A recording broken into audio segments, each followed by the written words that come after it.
Hello, it's Kurt. I got my needles, the shoot up needles that I'm supposed to get, and I drew up already, but it was like the best thing in my, like, it was, when you're like coming, that's how good it felt.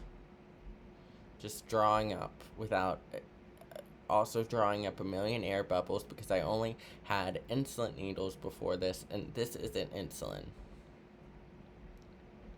So it didn't work very well. But anyway, I have my draw up syringes and needles and stuff. And it's a wonderful time to be alive. I mean, all things considered, pretty great time to be alive. I am taking a break from humanity because if I didn't, I would just run around and call everyone a cis supremacist. I joined social media again for the first time in a while, and my first post was, if you think that babies should be labeled with cisgender markers, you are a cis supremacist. If you think babies should be labeled with transgender markers, you are a trans supremacist. And if you don't think babies should be given markers but something more scientific like chromosomes, then you are a sane individual. I actually said holy because you're willing to admit that which you do not know. Which is how you learn, folks. You realize you don't know something, and then you come to know it.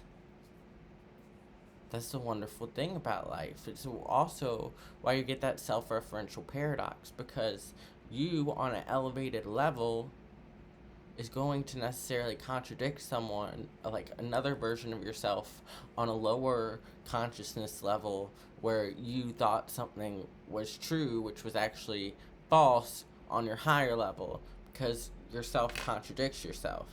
And then if you at a lower level try to encode something at a higher level that you by definition cannot know, you're going to induce a self contradiction because you don't know it yet.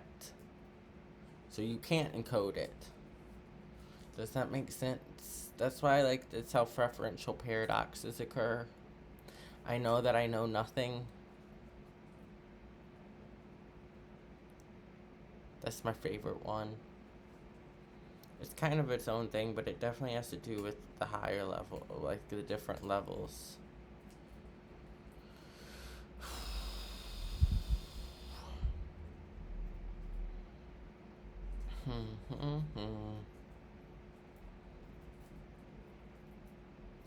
Anyway, so that's kind of how it works. You just have to continuously admit to yourself that you're a dope that knows nothing, and then you learn something. Because if you just fool yourself and make yourself believe that you know everything, then you're never going to learn anything new. You're just going to continue to delude yourself. And eventually you'll be in misery because you're never learning anything new and you're probably getting lots of shit wrong.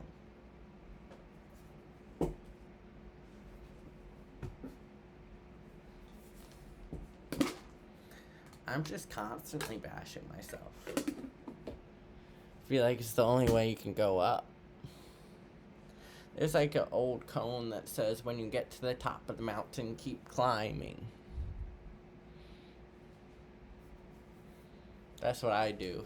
I don't even know what top means anymore. I stopped thinking there was a place that I had to get. Instead, I just keep getting there. And where there is keeps going up. No, I'm not perfect. That's the point of this whole thing, that I am actually not perfect. And I think that we're led to believe in our society of perfection that we can't make mistakes. That's what Alan Watts even said. You cannot make a mistake. But if you look at that in one way, yes, you can never make a mistake, but you must admit to yourself that you have made a mistake in order to learn and grow. So you can't make a mistake in the grand scheme of things. You shouldn't get down on yourself because you were destined to fail. without failure, you can never be successful. And in fact, I'd rather have someone who's used to failing with me and working with me than someone who's used to only having successes, because they're going to deny when they have failed. And I want people to learn from their failures, and deluding yourself into the fact that you are, into the belief that you are perfect and devoid of mistakes, is going to prevent yourself from learning from your mistakes. So I don't think when Alan Watts said you cannot make a mistake, he meant, oh, be a self-obsessed narcissist that never admits to any wrongdoing. I just think he meant, calm down, dude. You're going to make mistakes, but that's just life. And in the grand scheme of things, you didn't make any mistakes. In the grand scheme of things, you're perfect. But perfection is making mistakes. Perfection is learning and growing and continuing to question what is and who you are. And try to become the best version of yourself, not better than anyone else. Because that's not going to get you anywhere. You can never be someone else, so you'll probably fail in that goal anyway. It's to be the best version of yourself that you can be. You don't have to be the smartest at a topic that society pushes to be, this is the best thing to know, and we're going to pay these people that know these things the most out of everyone else. You don't have to be the best at that topic to be important. You just have to be the best at whatever you're good at. It doesn't even have to be academic. Traditional academia is a farce anyway. I call it the mutual masturbation circle of old cishet white men. They just keep on regurgitating the same bullshit and getting each other off. They aren't actually inventing anymore. My laundry's ready. I gotta go in a second, so I should probably shoot up. But I'm not saying all cishet white men are bad. I'm not saying all cishet white men aren't creative. I mean, Einstein and Spinoza were both existent. Can't deny the lack of creativity in Einstein. That would be insane. I'm just trying to say that today we've gotten to a point where academia is more this formalism that has devolved into, it's more important to speak the formalism than it is to actually create anything new. We tell kids that they cannot plagiarize, but we expect them to regurgitate the same bullshit that's already been said. So if you want me to just give you the answer that everyone else has gotten over and over and over again and not think for myself, why should I not plagiarize? The answer's on the internet. And that's the answer you want me to give. We don't ask people to think anymore. We just ask people to get certifications to prove that they are good at regurgitating shit. I don't want to regurgitate bullshit. But I'm starting to learn how to talk like the cishet white men. So what I can do is I can talk around them by using the same concepts as them. Now that I know what concepts they're pointing to, only I can say those concepts in Kurdish and then laugh at them when they don't understand me. Because we're speaking different languages. That's what they do when they speak their cishet white men academia bullshit that no one else can understand. To explain something that's necessarily can be explained in plain English.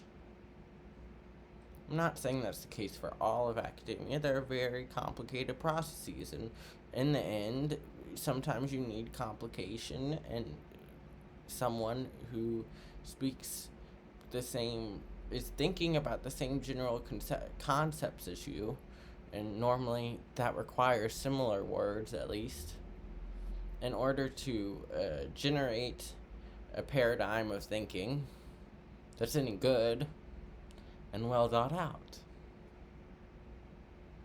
So there's a reason for collaboration and communication.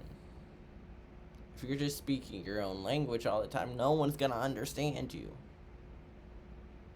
And your thoughts are gonna go nowhere. They're just gonna be in your own mind. That's what I do.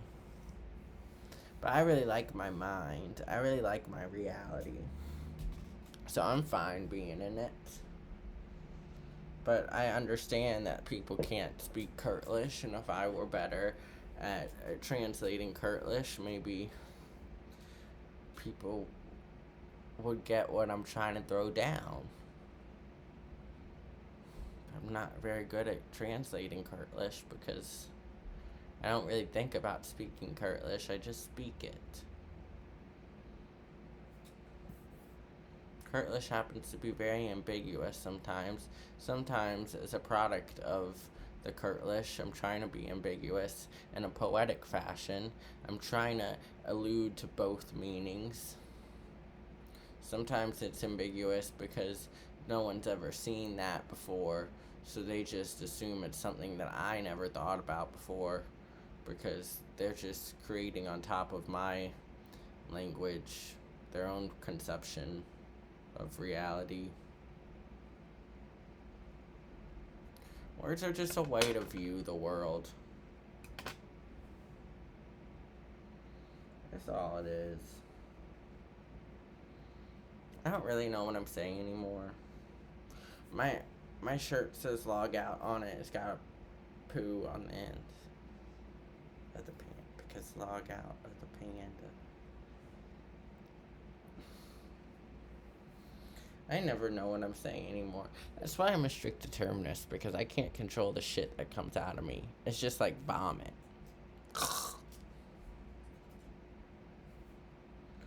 Maybe you should think about the words that are coming out of your mouth before you speak, Kurt. Maybe you should stop telling me what to do, asshole.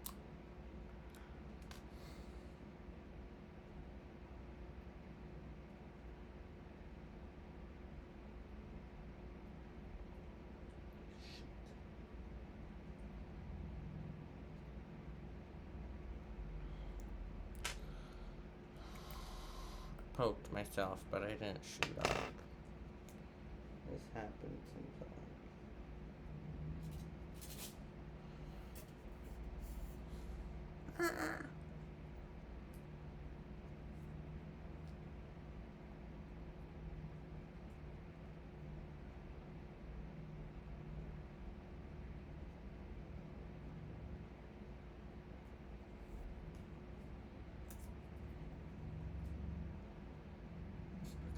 Shot too far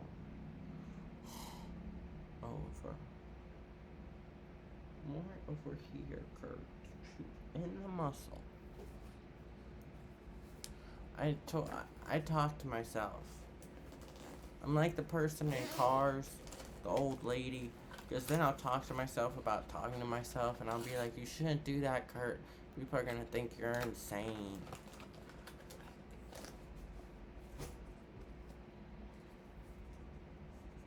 I should probably get my titties chopped off, but like, I feel like that's a lot of pain. And I shouldn't have my titties because I should have just gotten my puberty blockers and my puberty at the right time, and then I wouldn't have tits. So I kind of like to complain. So I kind of like to keep my titties, because then I can be like, look what you've done.